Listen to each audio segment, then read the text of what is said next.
joueurs qui ont gagné la première partie vont jouer entre eux, ceux qui ont perdu vont jouer entre eux, etc. etc. C'est ce qu'on appelle un système suisse, c'est-à-dire qu'au fur et à mesure des parties, les meilleurs joueurs jouent les uns contre les autres et les moins bons les uns contre les autres.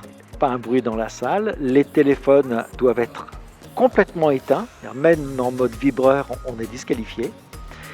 Alors comme les parties durent longtemps, il arrive que des joueurs aient besoin de bouger. Donc on ne reste pas assis pendant 4 ou 5 heures consécutives, on peut bouger, mais il est interdit de parler, de faire du bruit.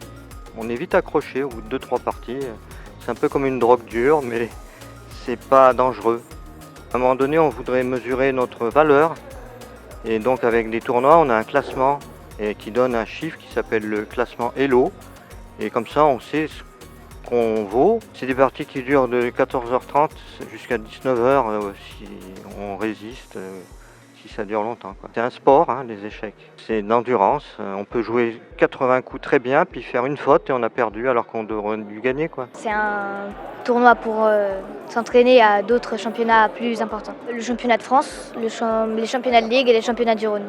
Je commence par faire une partie aussi pour me déstresser, et puis pendant la partie, je me lève pour éviter d'avoir trop de stress, sinon je peux faire des bêtises. L'idée, c'est de se faire plaisir en jouant les parties les meilleures possibles. C'est le fait d'être confronté à des prises de décision systématiques. Essayer de donner le meilleur de soi-même pour tâcher de gagner une partie. Même quand on se promène entre les tables, on regarde les parties des adversaires, des collègues, des concurrents, mais on continue à penser à la sienne.